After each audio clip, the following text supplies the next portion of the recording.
Welcome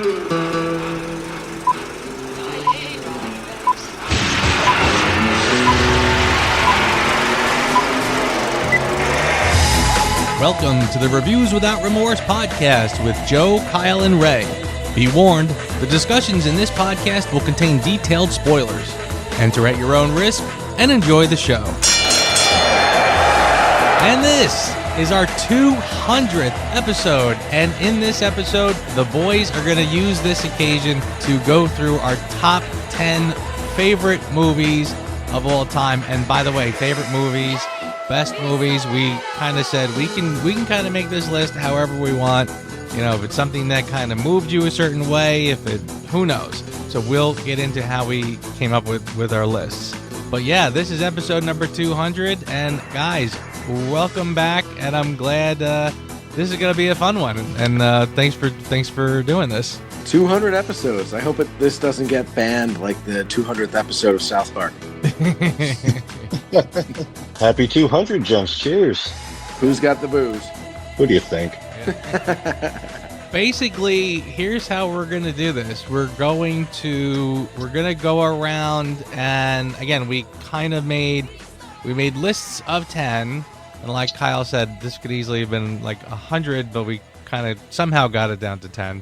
But we'll go around, we'll start with the first 5, then we'll go around again and do the next 4, and then we'll go around and talk about our top film. By the way, this was kind of easy for me. I kind of had this list sort of like an ongoing thing because I actually tinkered with this just for doing a Being James Bond podcast one day. I just thought of as an idea, but I never kind of got around to it. So when we kind of were thinking about this one, I was like, oh, I'm kind of ready. I'm there. So this is good. I can't believe you said this was easy. I think naming my 3 kids was easier than making 10 of my favorite movies. Yeah. It's tricky because again, I guarantee if I turned around and said, you know, we're gonna do our top 10 favorite sci-fi movies, that would probably be pretty easy. You know, you probably could come up with that pretty quick. Top 10 action movies, that kind of thing. Just top 10 movies of all time. You really it's a brain twister because you're saying like, are we talking just best movies? Are we talking about like personal favorites? Are we talking, you know what I mean? So you really could, that's why I said just sort of play around and, you know, come up with a couple different things and just talk about why this one is on the list, etc. And how do you compare, to your point, how do you compare, and none of these are on my top 5, but they're probably in my top 20. How do you compare The Godfather to Fargo to Jurassic Park? They're so different from each other, but they're all great. They're all 10 out of 10 movies. So it's hard to narrow your list down to your 10 favorites when you're pulling from so many different types of films. Absolutely. And it's all down to personal preference too. Like I might be I am a very action oriented guy, but you might be more thriller or drama or, you know, cinematic, that kind of thing. So there's so much to draw from. No, it's so true. Honestly, I mean, I'll tell you this. I mean, the things that I picked might surprise you guys, and it might kind of make you kind of go like, "Ah, you pretentious dick," you know. I hope so. I hope we can get a good discussion going here. Yeah, I mean, they're not necessarily even the ones that I watch a lot. You know what I mean? It's not like I pop these in and just sort of watch them to death or anything. But I remember just at the time, a lot of these kind of made me go like, "Oh wow, like that's something I really hadn't seen before," kind of made me see movies differently, that kind of thing. Right. That's kind of where my head was when I did this. But again, I got a whole bunch of other guilty pleasures. I could make a list out of those too. So that's kind of how I tackled this. And there are other ideas in what you just said for future episodes. What are your guilty pleasure movies? What are your most watched movies? What movies do you think are underrated? We could have a lot of fun with these lists. Oh, 100%. Absolutely. Yes, we absolutely could. I think we should. I agree. All right, so who's the first victim? Who's gonna stand up and do the first punch? So these aren't necessarily my top 10 favorite of all time, like we said, but I did my list based off of movies that I can't skip. If I'm flipping through the channels, like there are some of my favorites. But if it's on there, like I'm locked in. I'm not going to go click past it or anything like that. Or you could also say it's 10 movies that I watch too much because I probably know most of these word for word. Number 10, I have Casino Royale. The only question remains. Will you yield? In time? Ooh, started So off with a Bond movie. Yeah, there you go. I know I had to. So when I was making this list, I was not necessarily prioritizing, but I noticed that my top 5 are probably damn close to my top 5 of all time. But then everything else down there, like I was constantly playing with what position they're going to be in. Casino Royale. I mean, I know that we all like that movie. Very much. I think it's one of the best Bond movies. It has everything. It was the reboot of the series with Daniel Craig. It's got the action, the drama, the love story. It's just all in there. Great action sequences, and just Bond becoming Bond, and just a fantastic story. Cinematography, fantastic. Score, excellent. Fashion, I know that you guys are big on that. Or at least Kyle, you're easy Sunspell smiles, expensive watches. Riviera Polo. There you go. There you go. But like everything is in that movie. It's just a locked in, solid story from start to finish. So I had to have a Bond movie on my list. That's not even my favorite Bond movie, but it's one that I can't bypass. Casino Royale elevated the Bond series. People started looking at Bond as being a film series of cinematic merit for the first time. That kind of started with Casino Royale, where they started whispering about BAFTAs and Golden Globes and Oscars, not just for technical things, but for acting and for writing and for screenwriting and direction.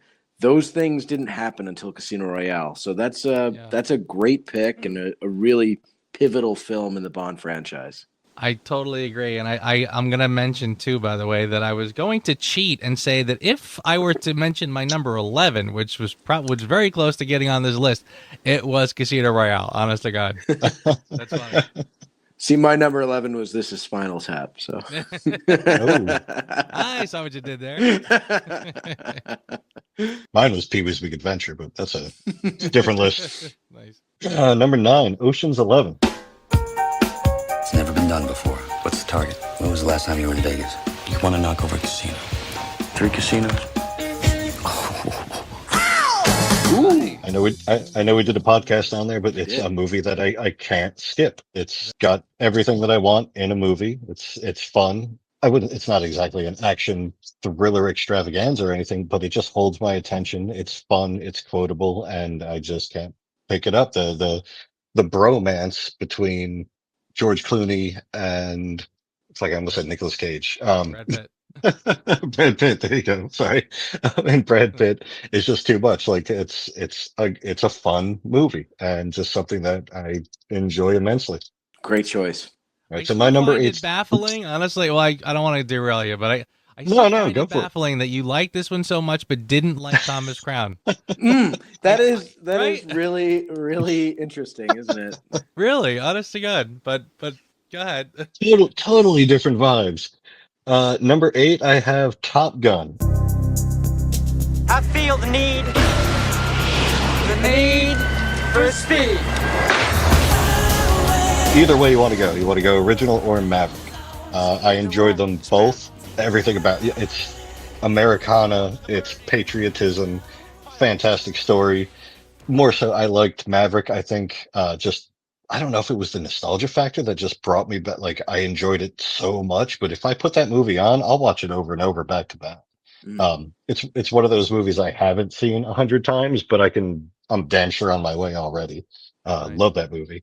The thing about Maverick, when I left the theater after seeing that movie, I just literally couldn't stop punching the air. It had me on such a high, such a fuck yeah kind of movie. And I feel like we were starved for that after movies like No Time to Die, Avengers Endgame, The Last Jedi, the movies where we saw our heroes die.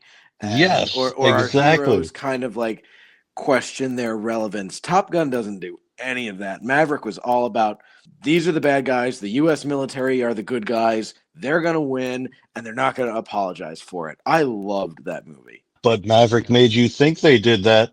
He made you think that for a split second. He For a gets shot second, down. He's but like, then they did. oh, he fucking saved you. Like, oh. And I'd say I love the fact that you sort of put the two of them together and just sort of called it like the Top Gun franchise or whatever, because honestly, yeah, it sort of is a wonderful.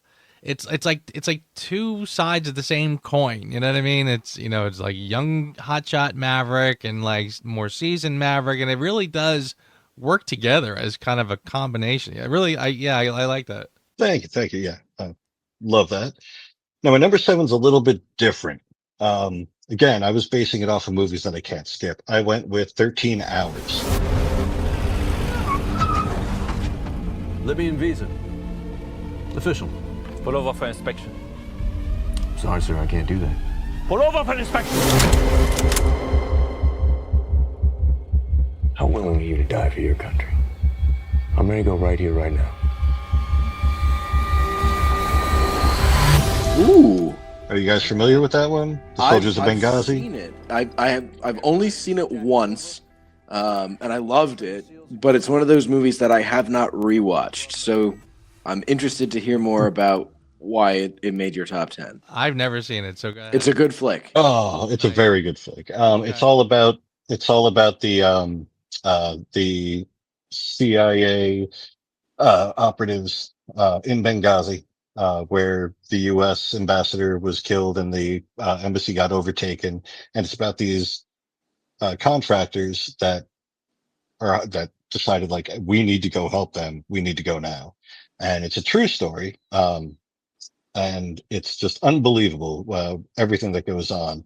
And I don't know if it's the realism of the action, and there's a lot of action in this movie, but all of it is so accurate to real life. I mean, there are some Hollywood stuff, but there's interviews with the one guy, Tonto. I can't remember who he's played by, the guy that was in Den of Thieves, but he even says, like, yeah, this is like pretty much exactly what happened. And I was, proud to be, in on how it was filmed and everything because of to make it more accurate.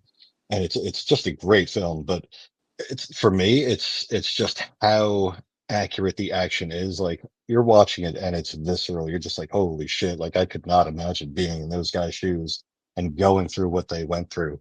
But along with the story and the action, the acting, it's a really, really good film, a great film. And when I see it's on, I'm like, oh man, I know the scenes that are coming up. They're going to do the Zombieland shootout soon. I just sit down and I'm just locked in. It's a great movie. What's funny about that movie is that was like the ascendancy of John Krasinski as an action star, because everybody got used to him being Goofy Jim on The Office, and then as soon as that show ended, he totally reinvented himself as a chiseled action guy, and nobody missed a beat. I mean, it makes sense. He plays that part so well, and I believe in him as a military operator. Yeah. That led to what, like Jack Ryan? Yeah, sure. Things? Yeah. Nice. Kudos for picking something that I haven't seen. So now I've got something to on my my bucket list. Oh, I think you'll like it.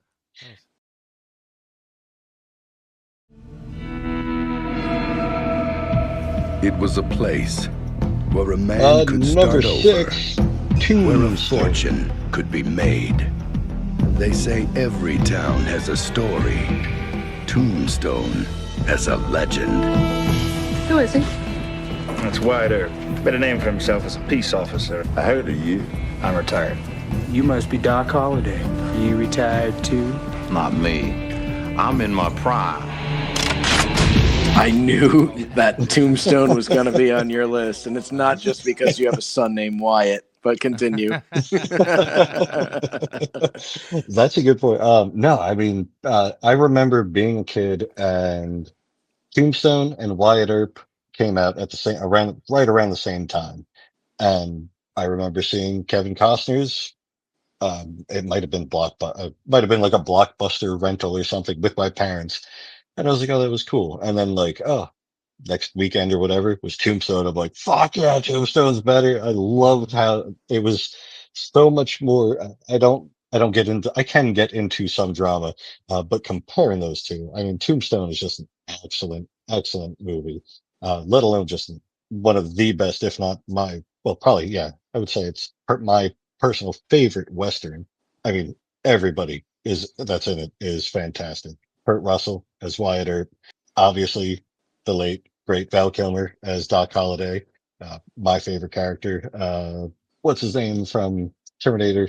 Sorry, Sean Bean. Michael Bean. Michael Bean. Yeah. Yes, as Ringo. I mean, everybody in that was just killing it, and the action, the violence. You guys got on Tombstone. Oh, hell yeah, you are. Yeah, that's another one. I gonna confess, it's been so long since I've seen it. I feel like I've never seen it, so I gotta watch that soon. Oh my god, I probably watch that movie once a month. Between that and Val Kilmer passing recently, I feel like we've been talking about it a lot. You know, it's and that's when I watched it. I watched it about maybe 2 weeks ago because Val Kilmer had passed. So I'm like, I got to watch Tombstone, and it absolutely holds up for a movie that's over 30 years old. It could have been made yesterday. Oh, you're not kidding. All right, Kyle. All right. All right. Number 10. And unlike Ray, I think everybody has seen all of the movies on my top 10, or at least most of them. My number 10 is The Big Lebowski. Wait, let me explain something to you. I am not Mr. Lebowski. I'm the dude. You know, that or his dudeness or Duder or, El Duderino if you're not into the whole brevity thing. Every time I watch it, I find something new in it. The humor stays just as funny as the first time I saw it. And the first time I saw this movie, I was probably 15 or 16, and I just thought it was the funniest thing in the world. And it's one of those quotable movies that we talked about before, where you just drop like "shut the fuck up, Donnie" into a conversation, and everybody knows what you're talking about. But it's also a really good mystery. It's a mystery, but it's the Coen brothers, so you know that even their darkest subject matter is going to be treated with like black humor. And I think The Big Lebowski is their crowning achievement. It's the best movie that they've ever made. Can't get enough of this one. It's one of those where every time it's on, I stop what I'm doing, I sit down, I watch it, I enjoy it, and I laugh. No matter what, every single time. That's great. Beverage, man. You have me really thinking like, I can't believe I don't have any Coen brothers on my list. Yeah, boy, that's a good one. That's the problem with doing these lists, is that while you're talking, you're like, oh shit. I know, and that's gonna happen, and that's why it's so difficult to rank your favorite films, because sometimes you're in the mood for pizza, and sometimes you're in the mood for Chinese food. So, yes. How do you compare Tombstone to The Big Lebowski? Both 10 out of 10 films, just different moods. Totally agree. And again, that's why doing these lists is interesting, because you really do have to sort of play that game in your head. You know, it's a lot of fun. Great choice. Next up, number 9 is Bullet.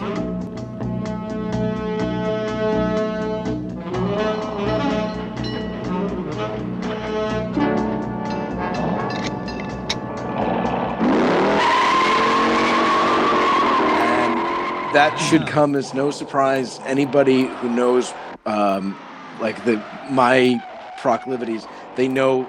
In addition to being a huge James Bond fan, I'm also a huge Steve McQueen fan, and Steve McQueen just inhabits cool better than anybody ever did, except for perhaps Sean Connery or Cary Grant. And Steve McQueen belongs on like the Mount Rushmore of cool. Bullet, his apex film. It's not just about the car chase. It's actually a really good mystery.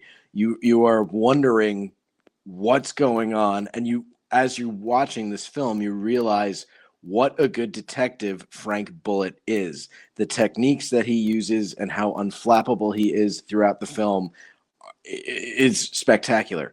And what's really interesting about this movie is it's not heavy into action, but when action does happen, there's only one shootout in the whole movie, and there's that epic car chase.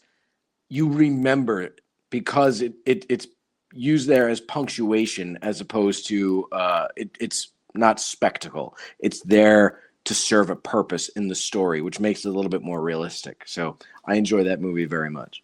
Nice. It's a fantastic choice. Oh yeah. Yeah, and you're making me say to myself, my God, it's been too long since I've seen that movie. That's what's going to happen. We're all going to listen Yeah. to each other's choices and go home and watch other movies. Big time. Number 8 is a movie that you've probably watched more recently than my 10 and 9. My number 8 is Caddyshack. Welcome to the Bushwood Country Club. The membership's exclusive. You think I'd join this crummy snobatorium? The madness is contagious. Bad language, fooling around on the course, poor caddying. But this whole place...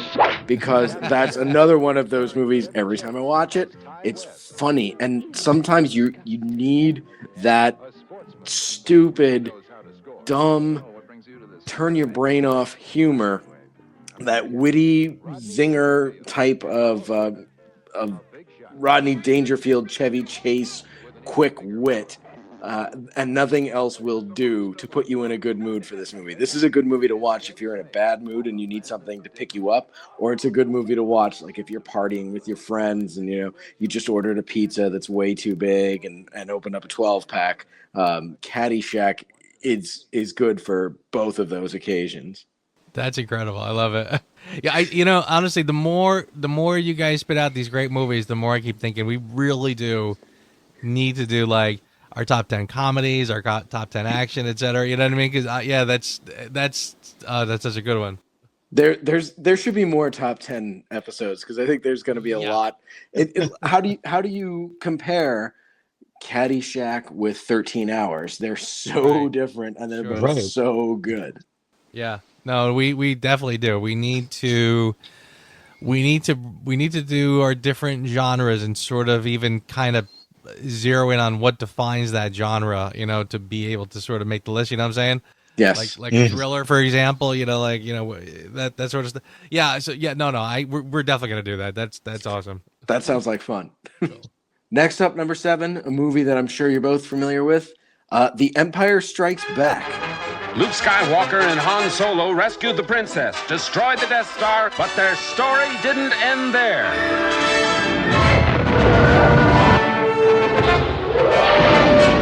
And we have spoken in the past about sequels that do it better than the original, and usually I am in the camp of the original is always the best until we get to the Star Wars franchise. The Empire Strikes Back really steps it up, both in terms of filmmaking and in performance. There's a lot more going on here. There are 3 concurrent stories that come together at the end.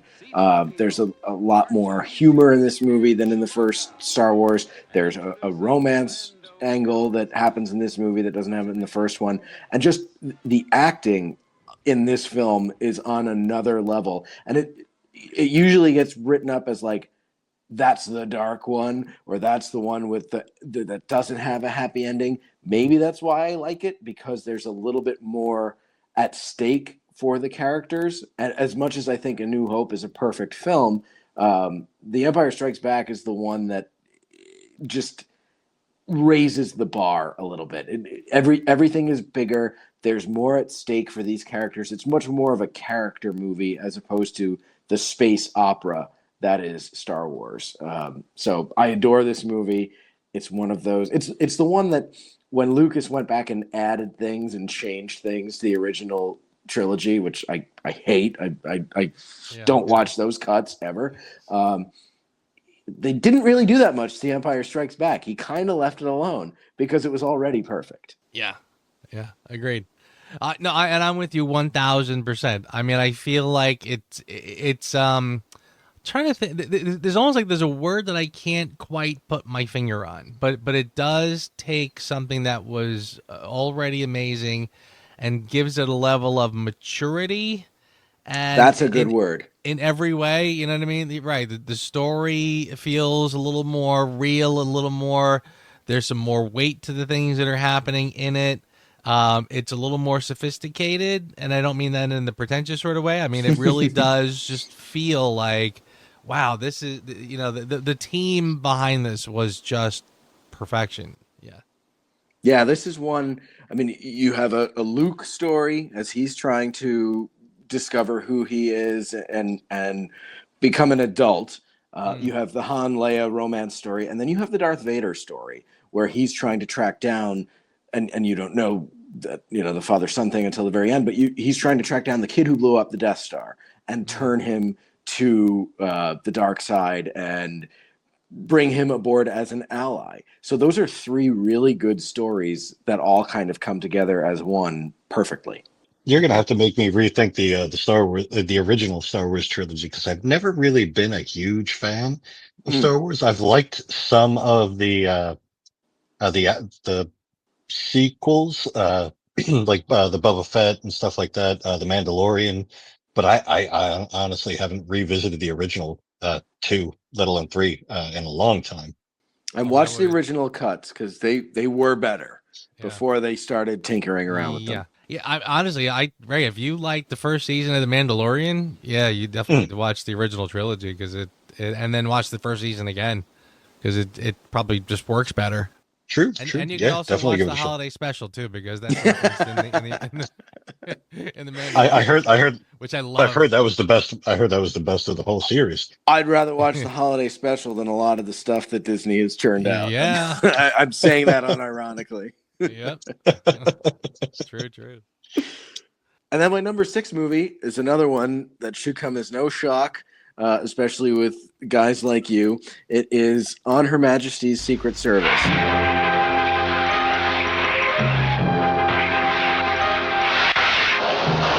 If you can't beat them, join them. If you're scared to fight it out, watch him and watch out. If you think your girl's a good looker, take a good look at this guy's dolls. My name's Bond. James Bond. My favorite James Bond film. This is a Bond film with a capital F. Yes. You watch what Peter Hunt did with his cinematography and editing. This leveled up the James Bond movies from a technical point of view. Yes, it does not have the best James Bond in the lead role. I will confess that.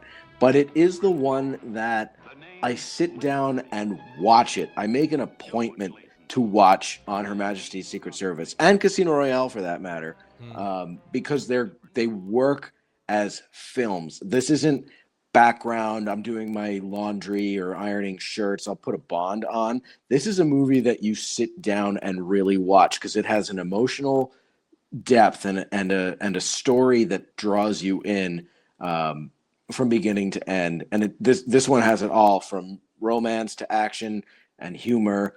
I just think it's as far as the 1960s Bond films go, it's the highest achievement filmmaking wise of them all. You know very well that I wholeheartedly agree with everything you just said. It is absolutely positively a phenomenal film. And I'll even go to bat for George a little bit because I think that even though he was not exactly, I mean you could see that he's kind of a novice actor. Mm-hmm. But I think the fresh start is kind of what that movie needed. I think if we tried to do that with Connery, I think it would have been difficult. I agree. So I think a fresh face there makes that movie really work. So yeah, I'm with you 1,000% there. As much as I love Sean Connery and Roger Moore, I don't think either one of them could have made this movie and made it work, because neither of them could have played the emotional vulnerability that a newcomer actor had. Could Timothy Dalton have made this movie or Pierce Brosnan have made this movie? Yes, but that would have had to have happened much, much later. It could not have worked the same way with Connery or Moore. I like George. Don't get me wrong. I absolutely do. But I think the movie could have been so much better. I think it has the atmosphere, the scenes are all there. But I've never liked how it was shot. And if you were to put the same movie and say, have Timothy Dalton do it, I think it would have been a whole lot better. Not because it was him, but just that era. I've never liked how it was shot. I respect your decision. Don't get me wrong. It's you know, I'm not saying you picked a shit movie or anything like that. No, it's a great movie, but it's always been towards the bottom of my list of Bond films, but never because of George Lazenby. Right. I just heard from the Reviews Without Remorse HR department. They'd like to they have to take you into the corner. That's why it's fun to have these conversations, because we don't always agree. Yeah. As anybody who has listened to our last handful of episodes would know. Although we were all unanimous on Beverly Hills Cop 3. Oh, big time. Some of us are still holding grudges about Princess Bride, so Sarah's still not talking to me, right? no, she's in the corner. She's in the corner, rocking back and forth, giving me dirty looks right now. Inconceivable. Was that your 6? That was my 6. All right, very good. So well done, well done. All right, cool. So my number 10 again. Like I said, I was gonna mention Casino Royale as my cheat and call it number 11, but you kind of called me on it, Ray, so that was good. My number 10. I needed one movie from this franchise this one will probably surprise you that I went with this one, but my number 10 is Rocky Balboa. Who was the greatest? Who was the best of all time? If two athletes from different eras could actually compete against one another, who would come out on top? In one corner, the reigning champion at Mason the Line Dixon. He'll be pitted against the former two-time heavyweight champion, Rocky Balboa. Ooh, real. Rocky Balboa over Rocky. That's interesting. Yeah. Let's hear it. It could just be that I'm kind of getting a little old myself, so I kind of really identified with this movie in a lot of ways. I swear, I remember there was a night that I was just kind of home on a Friday night, and I think I polished off a bottle of wine or something like that, and I watched this movie. I sat there and watched it, and then blubbered toward the end, and then watched it from the beginning all over again, and just watched it 2 times in a row and just blubbered both times. I honestly, there's something about this movie that really kind of gets me on a gut level. That I think that even the other one, and again, I'm a phenomenal Rocky fan, phenomenal Stallone fan. I'm a child of the 80s. So, but yeah, this one kind of got me. And it was like, it was something that he could only have done later in life. And ironically, too, I can remember reading a little sample of the script. I think he did like, they printed like the first 10 pages or something in a magazine or something to sort of stir up some interest. And I read it and I was like, oh, this is going to be terrible. Please don't do this. For some reason, it just read so bad. But then when I saw it, I was like, this is phenomenal. I just loved this movie. The Rocky franchise has no business being as good as it is for as long as it's gone on. Because you think, like, how much longer can they stretch this premise? But it's always good and quite often great. Like the last couple of Creed movies and Rocky Balboa are all phenomenal films. I completely agree. I remember seeing 6, kind of dreading it, saying, "Please don't do this because you're going to make another Rocky 5, and it's gonna." I was so sure this was not going to be good. It blew me away, and then then they did Creed. I said, "Oh no, we'll leave well enough alone. You did it," and then Creed was phenomenal, and then even Creed 2. And when I heard the premise of Creed 2, Drago's son's going to come, I'm like, "Oh come on, you're really reaching that." That was fantastic. Yes, honestly, they were all that good. I finally got around to Creed 3, and I was like, yeah, it's fine, But it was definitely a different feel without Stallone around. I completely agree with you, and I felt the same way. Better than they deserve to be, or better than they have any right to be. But that it was that good. As the only Italian in this triage right here. Hey. Oh. Irish Italian, but still. I kind of fell off of the Rocky train like long ago. I think I watched the first or second Creed, and then that was about it. And I really just wasn't even digging those. Like, I'm like, Rocky told the story. Let's just be over with it. Oh, really? No, I thought, there's only 3. So, I mean, you've seen 2 out of the 3. I mean, the third one was a little soft. It was not a fantastic movie by any stretch. I didn't think anyway. But so I'm not missing anything. I wouldn't run out. I did, even as crazed as I am about these movies, I heard was like, yeah, so I didn't rush out. So it took me a while to get around to it, and then when I was still like, haven't okay. seen it either. Yeah, it was just okay. My number 9. Now, and this one falls under the category of this. Honestly, when I saw this, changed how I looked at cinema in general, or at least modern cinema. Because it was something I saw in the theater, and I was like, that's different than anything I've seen that I can even think of. Number 9 is Pulp Fiction. Come on, let's get in character. Why are you so interested in Big Man's wife? Well, he's going out of town in Florida, and he asked me if I'd take care of her while he's gone. Take care of him? Oh, yes. Oh, okay.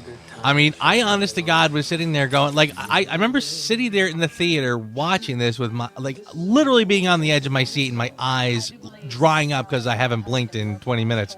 The part when Bruce Willis's character, he goes back for the watch and he's in the clear, and then he comes to the stoplight and Marcellus Wallace walks across the street. Motherfucker. And then when he crashed the car, my heart is pounding. I'm like, oh my God. Like this, this honest to God was like, it was almost like it changed my whole thinking about movies in general. Cause I feel like around that time, there was a whole lot of like, you know, it was like everything was like cliche and you just know how the movie's going to end an hour and a half before the end. This thing was just wild. I felt like just anything can happen. Honestly, it's like this guy's just writing. I have no clue what's coming around the next corner. Just kind of blew my mind. Yeah, Pulp Fiction is one of those movies, and there's 3 that I can think of off the top of my head. The other 2 are The Shining and Annie Hall, that made me think of like, film is actually an art form. It's not just cheap entertainment. Film can be art. And Pulp Fiction, like you said, changed the way I looked at film, and it made me think about how these things are made as works of art, not just as something to kill 2 hours. And a masterpiece of storytelling too. And it's one of those Tarantino films that's not over the top violent either.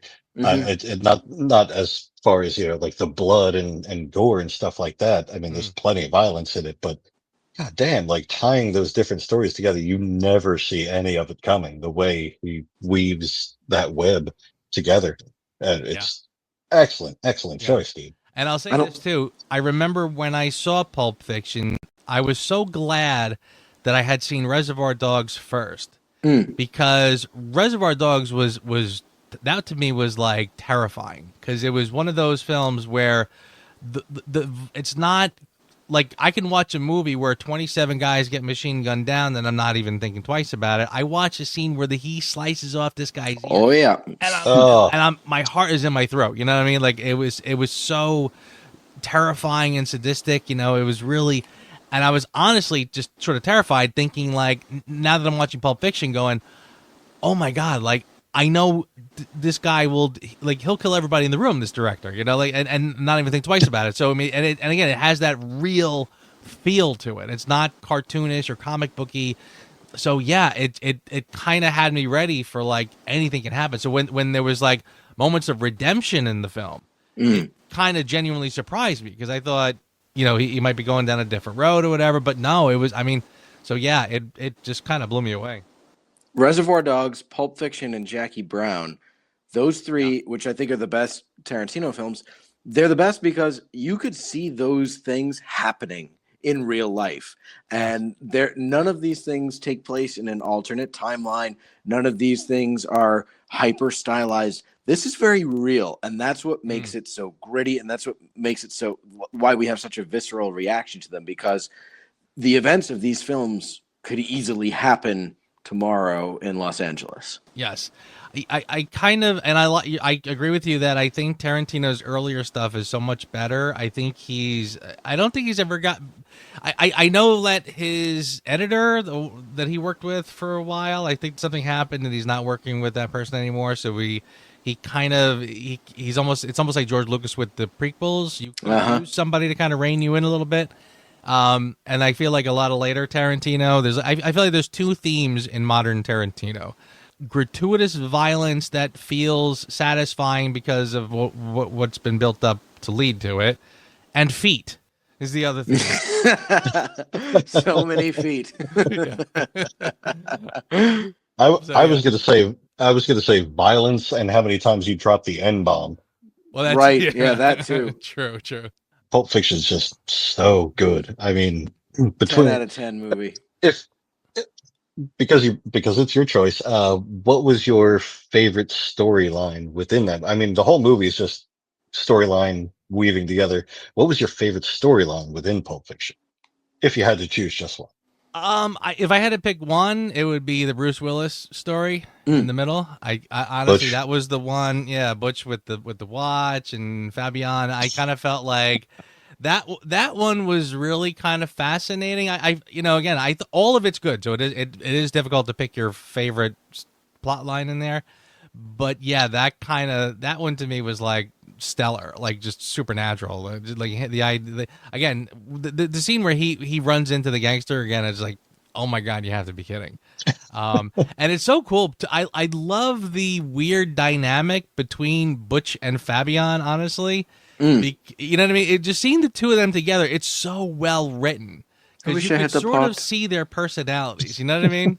Don't call me a mongoloid. They didn't have blueberry pancakes. They had to have buttermilk. Are you sure you're okay? Seriously, that's so good. Whose motorcycle is this? It's Chopper, babe. Whose Chopper is this? Have you ever watched Pulp Fiction? And I don't know if DVD players still do this, but I had one years ago where you could rearrange the chapters of the movie you were watching to play in the order that you wanted. So you could rearrange Pulp Fiction to play in chronological order. Have you ever watched it that way?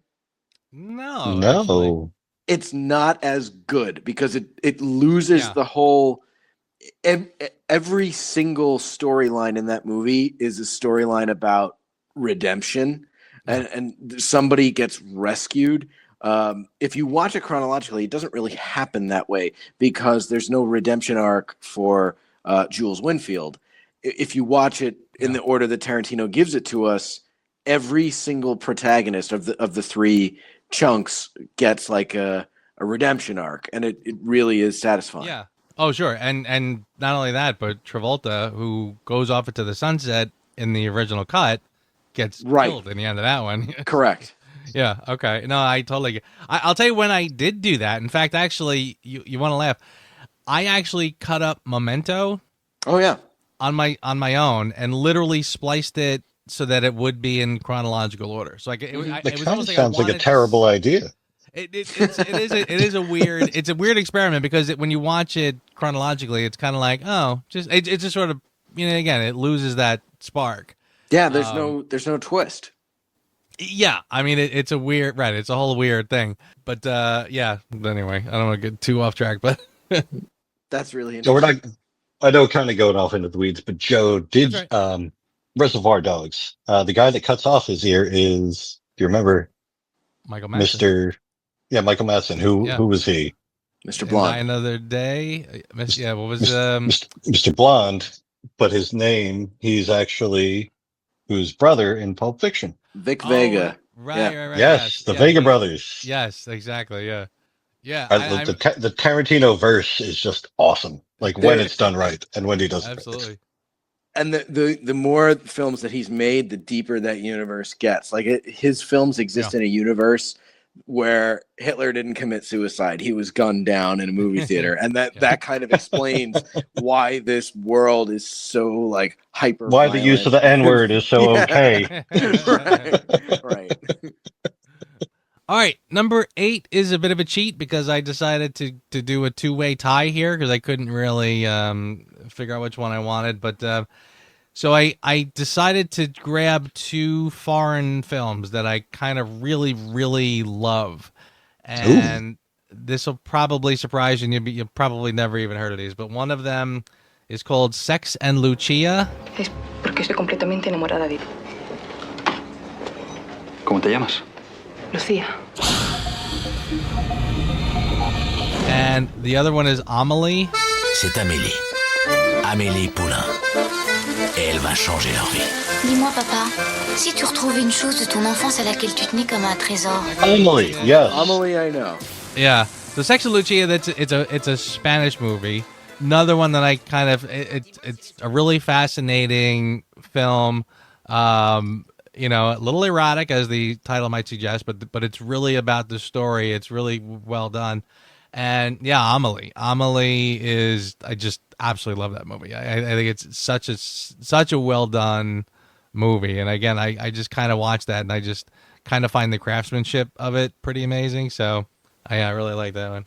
And the writing. While you were That's a saying very that, well written movie. Yes. While you were saying like, oh, it's a foreign film, my first thought went straight to Amelie. I'm like, I can't blurt out like, ooh, Amelie, but I'm surprised you picked that. Like, I haven't seen that movie in over 25 years easily. Mm-hmm. But I still remember like the basic premise with the photo booth and her collecting them and then seeing the people and everything. And that's a good fucking movie. Yeah, I need to revisit that. Yeah, it is so well written. Honestly, it's such a well crafted story. It kind of really works. Yeah, I need to watch that one again. It's been 25 years for me also. Yeah, that's one of those. And again, Sex and Lucia. If you haven't seen it, keep an eye out for it. It's really good. My number 7 is kind of a no brainer. I'm kind of back to like, oh yeah, that's a really obvious one. But I remember seeing this in the theater multiple times. I remember seeing this in the theater and the next morning being woken up by my brother because he couldn't wait to talk about this movie. He saw it with his friends. He didn't even know I saw it. He's like, you have to go see this movie. I'm like, I saw it. It was so good. We were just like flipping our wigs. Number 7 is Goodfellas. Never rat on your friends and always keep your mouth shut. As far back as I can remember, I always wanted to be a gangster. Oh, yes. That's right. Just kind of an obvious one. But yeah, I mean, I can still remember. I mean, now I think it's sort of taken for granted as just being like one of the greatest movies ever put to celluloid. But I can recall seeing this for the first time and just being like, that was a phenomenal movie. Like that. Oh, yes. I don't know how this guy ever surpasses this. I mean, Scorsese was already a heavy hitter at this point, but I think this one to me is his opus. This one, I don't think he's ever done anything. I mean, this to me is easily his greatest movie.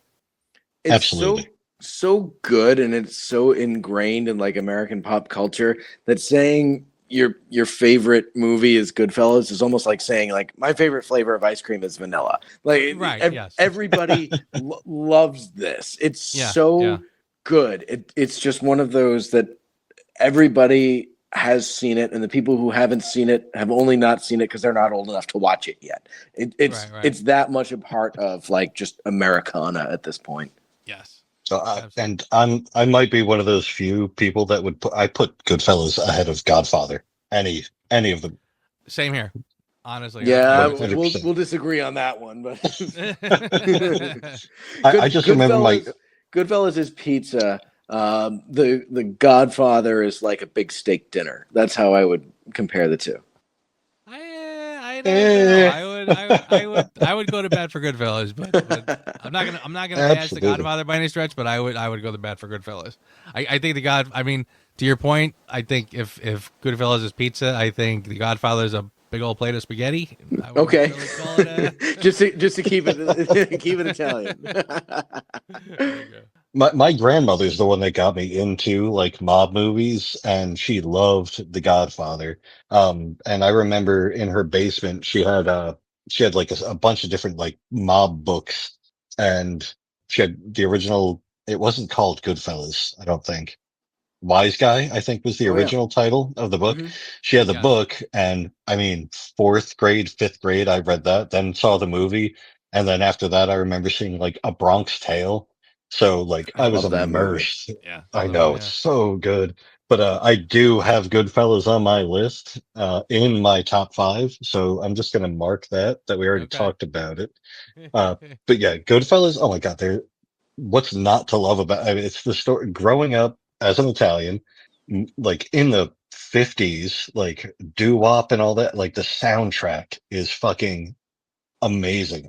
That's what I grew up with my parents listening to that stuff. Like every summer going to Wildwood, that's what we listened to. Like the Four Tops and, Johnny Maestro and the Brooklyn Bridge.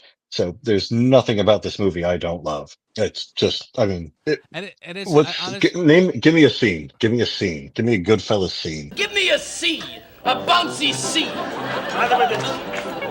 You take a lot of cream cheese, you put it on the bun, then you get some horseradish, but not too much, because you'll burn the top of your tongue, and that's not a good thing. Da-da-da, dee-dee-dee, whatever the hell else. I mean, there's so many. I'll give you the diner scene where they do the tracking zoom shot. And the only reason why that's the top of my head is because I was about to say, this is a movie almost like Citizen Kane, where he uses every cinematic technique that he can think of in this film and uses it correctly. You know what I mean? There's so many great shots in this movie. It's so good. I mean, there is not a single there's not a single frame of celluloid in this film that is not brilliant. Just every single one is done perfectly. There's not a frame where you can look at where you'd say, "Oh, I would have done that a little bit differently." Not a shot. I mean, it's just everyone is just brilliant. It's almost like a movie buff cliche to shoot your wad over the one shot when they're walking towards the Copacabana and then going through the kitchen and then going towards everybody loves that oneer. That is like the oneer that all others are judged against. Like the opening shot of Spectre owes everything that it did to that one shot from Goodfellas. Mm-hmm. Shit, you're not right. Absolutely. Or you're not wrong. My favorite's waking up to Karen with a gun in your face. Have you never had that happen with an ex? I try to That's a Tuesday in my house. Right? No, if I had to give it to a scene, I'd absolutely love Tommy's mother waking up with oh yes. Oh, what are you boys doing? Oh no, we hit a deer. This hoof. What do you call it? The hoof. What do you call it? The hoof. Oh, let me make you some food, and boom, like full fucking, like that's every Italian's grandmother. Thump thump thump thump thump. I like this one. One you like the leg of the wing? Goes the other way. God, yes. Second painting. Seriously, talk about quotable movies. I mean, this is it. I think that made my list of quotable movies. I think so too. Yeah. Why don't you dance Excellent that thing over to me? All right, so let me give you my 6, and I'll take a breath for a little while. The 6, it's funny, Kyle, that you mentioned Annie Hall, because I kind of had to go for a Woody Allen movie. Also, and again, this one definitely falls under the category of made me really rethink what film can be. I didn't go with Annie Hall, but I went with Manhattan. Chapter 1. He adored New York City. He idolized it all out of proportion. He romanticized it all out of proportion. Better. To him, no matter what the season was, this was still a town that existed in black and white and pulsated to the great tunes of George Gershwin. Manhattan just kind of when I first saw that, it just blew my mind. And I tell you, that's a movie. And again, when you're like in college and you're fascinated with cinema and you discover Manhattan, all of a sudden now you want to run out and film something in black and white. That's true. I mean, honestly, all I want to do at this point is, and this was even in the early days when I remember when you rented Manhattan. Manhattan was one of the few, I don't know if there was ever a copy of Manhattan on VHS that was pan and scan. I think every copy was the letterbox. You know what I mean? Because it was, and that was really rare back then. Like it was rare. Most your average person down at Blockbuster has no idea what letterbox is, but Manhattan was one that you had to get it that way because it just didn't even work if you cut the ends off. Honestly, it really made me want to all of a sudden write stories, make movies and stuff, and honestly, I just love the tone of it. because it's not a big story. I mean, this is hardly this is not an epic movie by any chance. It's not an epic story. It really just kind of made me look at film like, oh yeah, it's just a lot of people having a lot of conversations, and it's kind of interesting. And I felt like it really kept I just kind of marveled at it, like how it just sort of grabbed me, and I just really took to it. So that's my number 6. My therapist told me that I've been having the wrong kind of orgasms. my worst one was right on the money. Kyle, I've never had the wrong kind before. My worst one was right on the money. Kyle, the movie that you mentioned was called what? Annie Hall. And Joe, yours was? Manhattan. Never seen either of them. I have no idea what you guys are talking about. These are you're in for a Woody treat. Allen movies from the 70s. Yeah, both Oh, of these okay, are, Woody Allen. All right. They're both very, very good. I think Annie Hall is funnier. Manhattan is a little bit more, I don't want to say artsy, but artistic. Well, Annie Hall, by the way, won Best Picture the year it came out, which I think was 76? 77. It beats 77. Star Wars. That's how Really? good that movie is. Yeah. But Annie Hall is intentionally more funny and kind of in the breaking the fourth window kind of way sometimes. Yes. It's very much a rom-com. Yeah. Manhattan is totally straight. It is literally, it's almost kind of documentary-ish, whatever that word. It's documentary-like. I don't know what the word I'm looking for is, but mockumentary. It's totally very straightforward. Like it's just a straight film. So yeah, very different, but both kind of doing similar things. Yeah, and it is just like it is eavesdropping on conversations. Among a certain social set in New York City, and you could see being at these parties where people are talking like this. Like it is very much like a slice of life. Yeah, I'll tell you this too.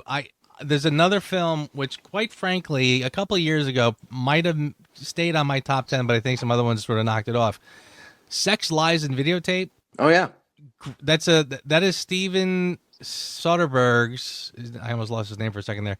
I believe that's his very first film, and it's a very low budget artsy kind of film, and it's similar where it's just people talking. It's like I said, eavesdropping on conversations, and it really is. The two of them they were sort of similar to me in that respect. And I remember feeling like that again, another one that really kind of made me really rethink how you can do film, and make it something that's kind of intimate. Like, again, like you are listening in on people's conversations and maybe hearing things you're not supposed to hear or something or other. So yeah, again, just kind of made me rethink film and storytelling. Woody Allen's great at that. I mean, if you look at a lot of his classics like Hannah and Her Sisters or Crimes and Misdemeanors, they're all kind of like that. Yes. I remember back then, like when I was, again, kind of younger, college age, talking film and learning about film, I probably would have said, I think the only two geniuses in cinema right now are Scorsese and Woody Allen. I think the two of them are just doing just phenomenal films and doing it differently than no one else seems to be able to know how to do, especially back then. I feel like, today we've got a lot more talent, or at least in the last, I don't know how long. But I think at that point it was pretty, as far as I was concerned, it was kind of barren. There was not a lot of really interesting stuff. Great choice. I need to revisit Woody Allen.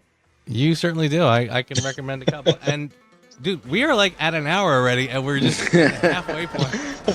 There's a lot to talk about here. This is the 200th episode, so that's right. It is. Thanks for listening to the Reviews Without Remorse podcast with Joe, Kyle, and Ray. Join us here every Thursday for a new episode. You can also find our episodes on our YouTube channel. Check the link in the description. All clips in this podcast are for commentary and critique and are considered fair use. No copyright infringement is intended.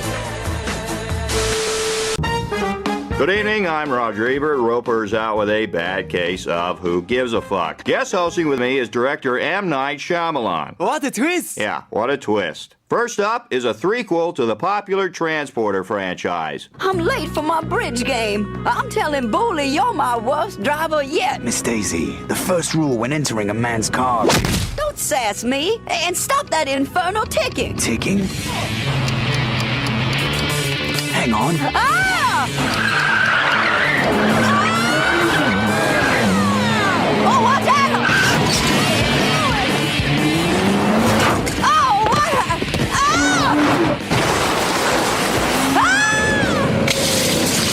Oh, look out! Look out! Oh,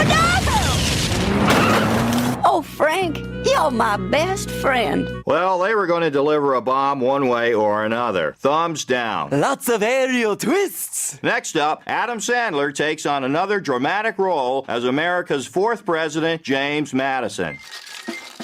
You suck, Madison. Shut up! Rob Schneider plays double duty as Vice President George Clinton, who died in office from a severe heart attack. But Rob Schneider returns as Elbridge Gerry, Madison's 2nd Vice President, who also died in office from a severe heart attack. I wouldn't eat that movie if it was a sandwich. Thumbs down. Rob Schneider, what a tweet. The original Rudy was about a short, stout football player. Rudy 2 is about 90 minutes long.